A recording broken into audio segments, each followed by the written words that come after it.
Available everywhere Hello everyone and welcome back into the GSMC Fantasy Sports Podcast. We're in the home stretch of today's show. Sorry to all those who tuned in a little bit earlier with the mic issues. It seems like we are all fixed in that regard to continue with our fourth segment of the day here on the show with my positional rankings, my wide receivers.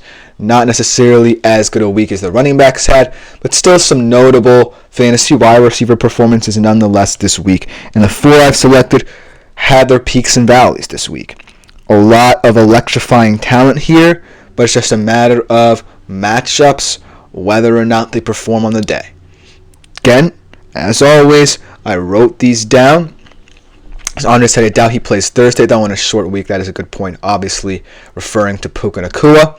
But I do think he does, when he comes back, add a lot of upside to what this offense is missing. Because it's missing, a guy who's just a pure route runner and can get open for you on second and manageable, third and manageable situations.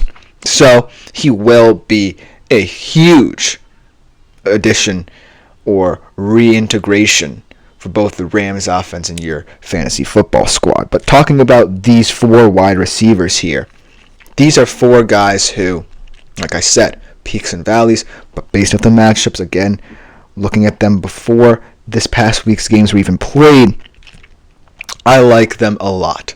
And so without further ado, let's talk about them a little bit. Starting off with a guy who really has been perhaps the most peaks and valleys out of all these guys this season in terms of his play and the play of his offense. Drake London.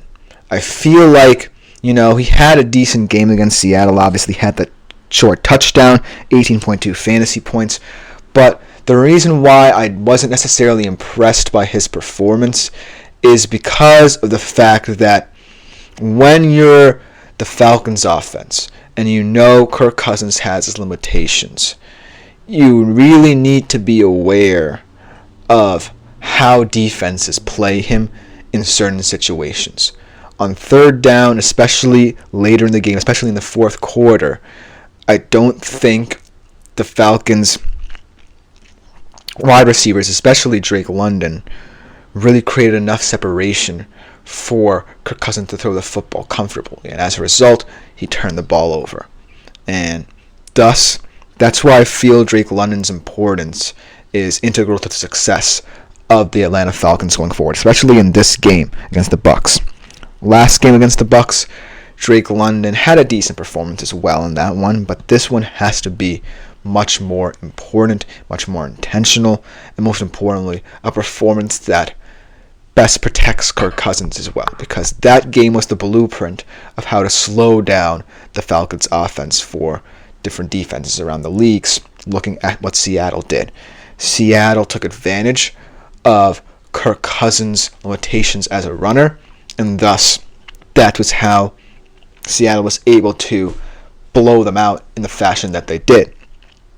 But going into this game, I do feel like the difference will be the skill position players for both of these teams, and I still think right now the Falcons have the better ones, not for nothing, of course, with the Evans and Godwin's injuries.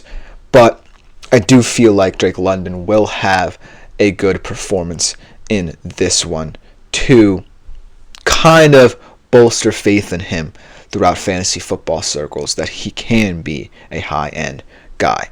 But the second guy I want to talk about in this situation is a guy who consistently, when he's healthy, has been one of the best wide receivers and fantasy wide receivers in the league in a very interesting matchup here. A.J. Brown going up against the Bengals. What can we say about this guy? When he's healthy, when he plays, he just adds a different dimension to what the Eagles do on offense. Because, yes, the Eagles are Saquon Barkley-centric, right? And he's carrying them. This past game was against the Giants. A lot of different emotions there. But at the end of the day, A.J. Brown is really what makes this offense tick in my mind because of how he stretches the field. And if Jalen Hurts regains that trust in his deep ball, like we saw a little bit against New York, this Eagles offense will become that much more scary. and in a very intriguing matchup with the Bengals, where the Bengals have had a very poor defensive start, but in that game against Cleveland, saw some positives, and now have won 3 straight games due to their defense doing just enough to supplement what their offense has been doing. I still think A.J. Brown is the X factor for both teams and how this game will pan out. Because if the Eagles can put up points on the board, the Bengals will feel like they have to play catch-up, which is what they've been doing with other teams. So look for Jalen Hurts and A.J. Brown's connection this week to really be the key to success for the Eagles, potentially for him in your fantasy football squad if you choose to start him, because he's a very interesting prospect. As Henri also asked me, do I start Reed against Jacksonville or Neighbors against Pittsburgh? That's an interesting question. Both very favorable matchups here.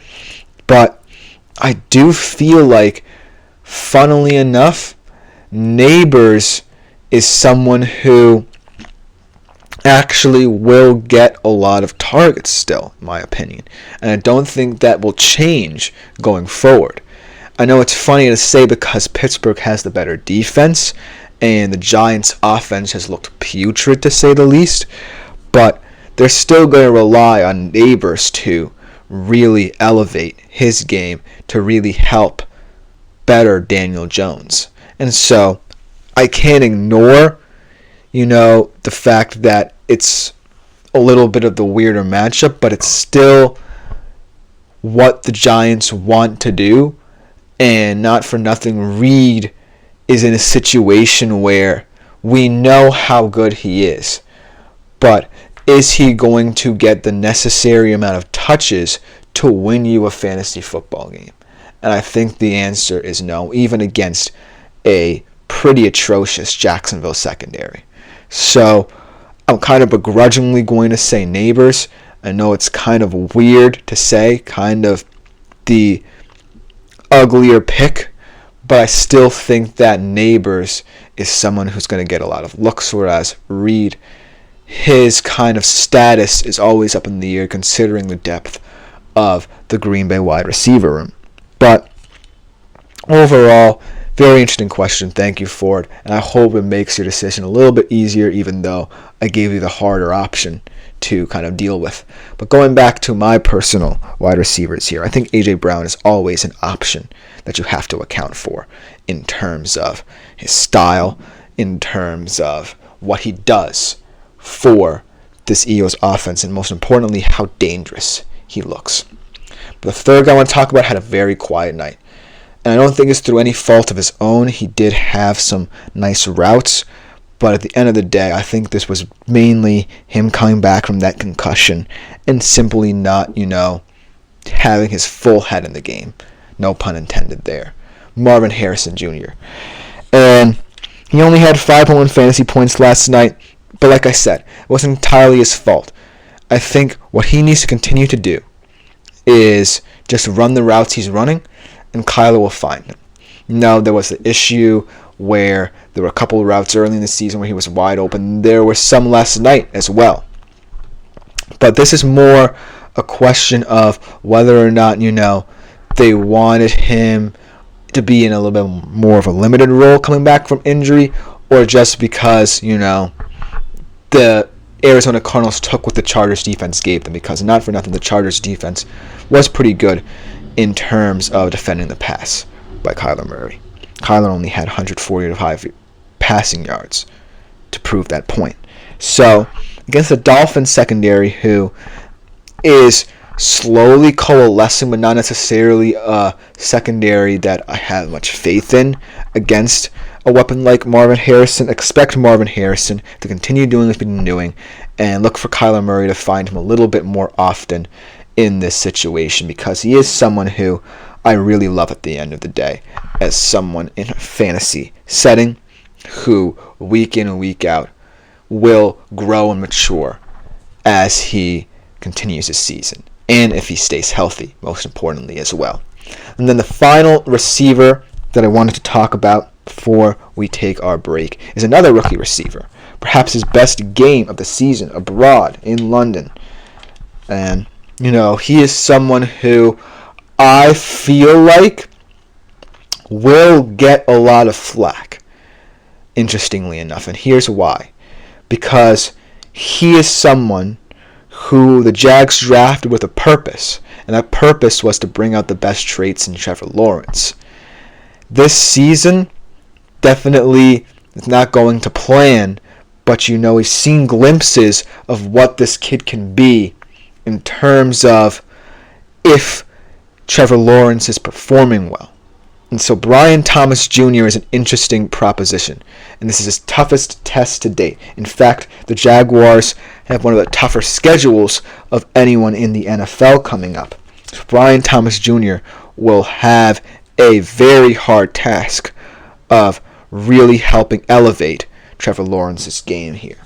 But what we see from him in this offense is someone who can stretch the field, someone who can make those hard catches, and most importantly, someone who does bring out the best in Trevor Lawrence. Because like it or not, Trevor Lawrence's best asset is actually that deep ball. One of the better deep ball throwers in the league statistically throughout his years in the league. So I do feel like Brian Thomas Jr. is someone who you can't necessarily underrate in certain situations because of his verticality.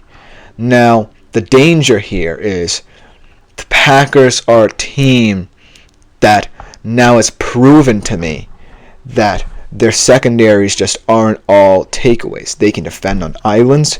They can defend in zone coverage. They are perhaps the best secondary right now in the National Football League.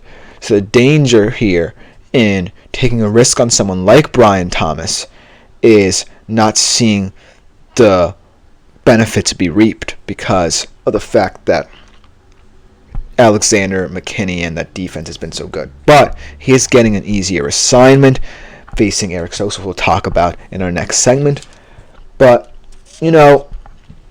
it's just one where I feel like he's coming into his own, and I feel like the tenor of the Jags offense is becoming one where you could see a lot more deep shots from both of these teams. But let me know what you think in the comments. That will just about do it for this segment. Coming up to conclude today's show is, of course, my weekly Shadow Report. The key wide receiver cornerback matchups I feel will define the week in fantasy football to close out today's show. Don't go anywhere, guys. We will be right back with a banger to close this show.